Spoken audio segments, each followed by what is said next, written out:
Welcome back to the Lonely Basement, everybody. We are in the basement, finally, again. Looks kind of the same over there. But if you looked over there, it's not exactly the same. But we're working on it. And the cards are fine. The humidity is in okay numbers. We are purifying the air. We are trying to make sure that we don't damage anything, including the house. Cards first, house second, but you know. But it's been a long couple days, and we had the Philly show on Saturday. I wasn't gonna let the wet basement stop me, so I did travel down to the Philly show. We have some pickups. A little late making the video. I actually made this video yesterday. Upstairs. It was sad and depressing, and we don't like the lonely upstairs. We like the lonely basement.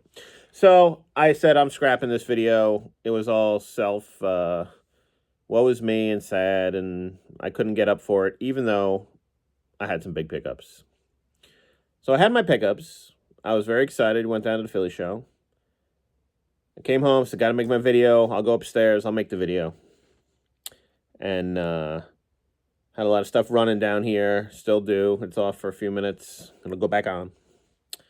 And I made the video, and I just watched it, and I was just like, it was just a downer. It was a Debbie Downer video. I came home. I was in a good mood. I got the cards. I had a great show. And then I put the camera on, and it was a downer. I said I should be excited for these cards. This video is too woe is me. So I scrapped it. I gave it 24 hours. The basement has recovered enough for me to sit here and make a video. And I am back, and that's a lot of talking for an intro. So, guys, we went to the Philly show. We had a few pickups, 4 whole cards. And let's go through the pickups and talk a little bit about the show. It was a great show, great as usual. Decent crowds. No waiting to get in. Got there right around 9 o'clock, 9:05. No waiting to get in. They moved it so there was like 2 checkpoints, which they like to do, to thin crowds. But I don't think it was necessary because there was no line at the window and no line at the wristbands. So they kind of double checkpointed it. But I know the national people have their fingers on it. So our first pickup, 1973 New York Yankees blue team card. Unchecked. I have a very bad habit, and I'll tell you, of buying checklist cards and never checking to see if they're unchecked. So this card I did not even check to see if it was unchecked. I just looked at the front. I scanned the back. I bought it, and then I was like, I got to check checklist cards. A lot of my checklist cards are checked. A lot of them are bargain cards, so it's not a big deal. But that one is unchecked. We needed this one. It's a little harder to find. The 73 blue one, but they're out there, but they're a little harder to find. So that was a couple bucks from this dealer who I also bought this card from. This card just caught my eye. The Art Schultz 1953 Topps. It is a beautiful Art Schultz 53 Topps. A little corner there. Nice and raw in my hands. Nice to hold a nice thick slab of cardboard. And you know when you're down, guys, look at some baseball cards. When life gets you down, buy an Art Schultz 1953 Topps. Now, is it me? Or does that look like a Mickey Mantle card?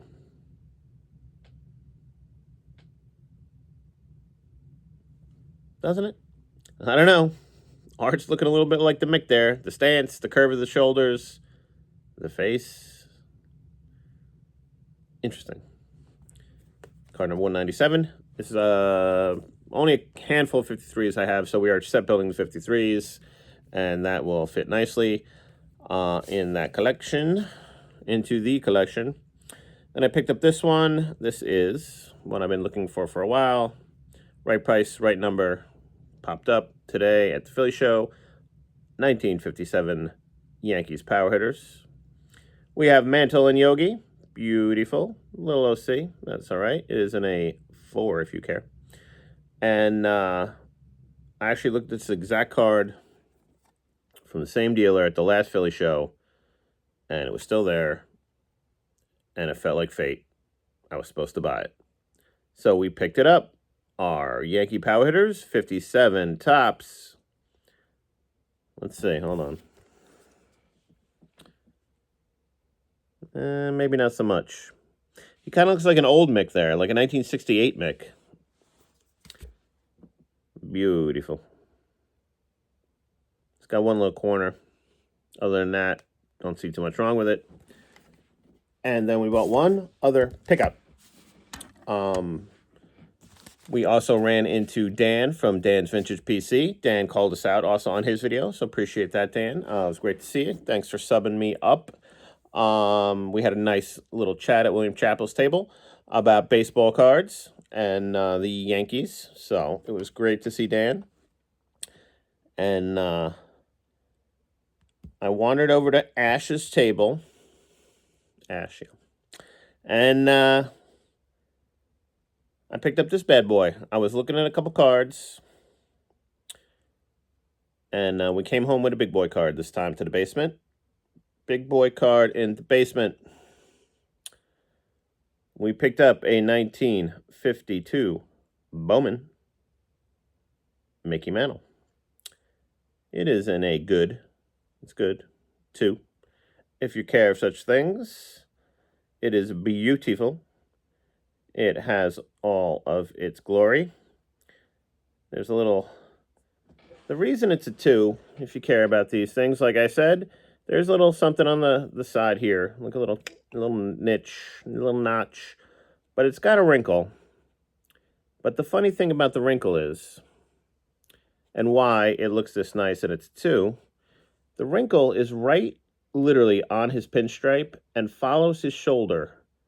It's almost like it was put in there on purpose. It follows the pinstripe. So you can't see it because it's following the pinstripe. So just kind of like to the naked eye, you don't even catch it. So that's why it's a 2. I think there's the back looks very nice. I think there might have been a little tiny color down at the bottom somewhere. I think I saw, but maybe not. Maybe I made that up. 1952. Bowman Mickey Mantle. Very big card for the basement, as you may know, guys. This is a big boy for me.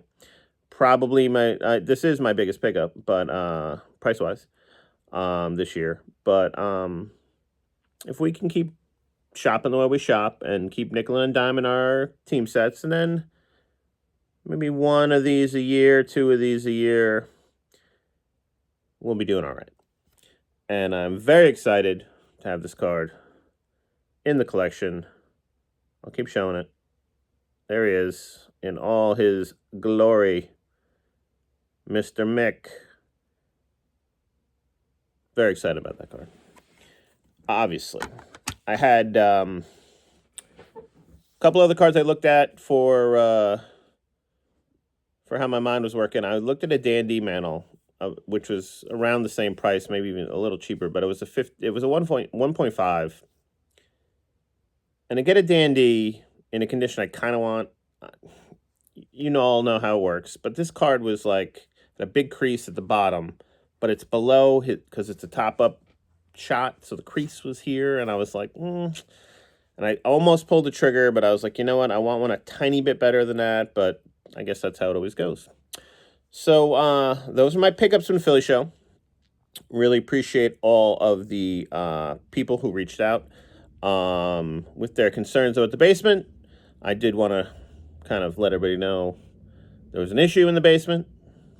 It was a little reactionary, a little annoyed, a little PO'd. So I made a quick video. What are you going to do? And my main concern now, if you care of such things, is the air quality and its effect on either health and or health. Second. First is the air quality and its possible issues with cards. And so I'm trying to make sure that does not happen as long as I can get the humidity back where it needs to be. I think we'll be all right. And I think that we will survive, but I can't have mold on the baseball cards. So we are working on that. I have not blown up the basement, though.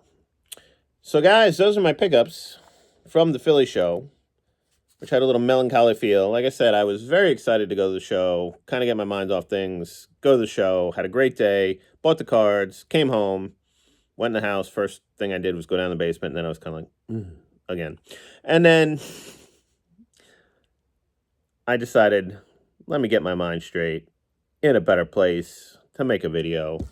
And you know what helps, guys? You come down to the basement, and you see your hobby friends, and you see things people sent you, and it just makes you feel a little bit better. You get some well wishes, and you feel a little bit better, and then it always turns out all right. The sun always shines. You always wake up the next day, and if you don't, you're dead, so what are you going to do? It's not going to matter anyway. So that's what I got for you guys. One more time. My big pickup of the year. We did a significant drainage to the bank account, to the old card account. The coffee can has got a few pennies laying on the bottom of it. But we will reset. Next big show would be White Plains. If we do go, we'll probably go. We'll probably set build, do like just some nickel and diamond, you know, some 70s, 60s singles, commons that we need to build teams and kind of reload. Hopefully by the time we get to Strongsville, we'll have a nice little decent card in our future. So y'all have a nice night. I appreciate, again, all the well wishes. Thank you, everybody. Dan, it was great to meet you at Philly and chat. I also, so you never get out of the basement, do you? I was negotiating this card with Ash, and we were kind of going back and forth in a $150 range, not a crazy range. We were in the ballpark. We kind of both knew. I think we both knew it was going to get done one way or the other. It's just a matter of who's going to get that extra few dollars or not. And we were talking about, I was talking about YouTube, and I said, made a joke. I said, come on, give me a YouTube discount. Come on, Ash. I said, come on. And he's like, oh, I'm going to add $50. And at that exact moment, this guy named Dan, shout out to Dan, comes over, and he says, you're the basement guy, right?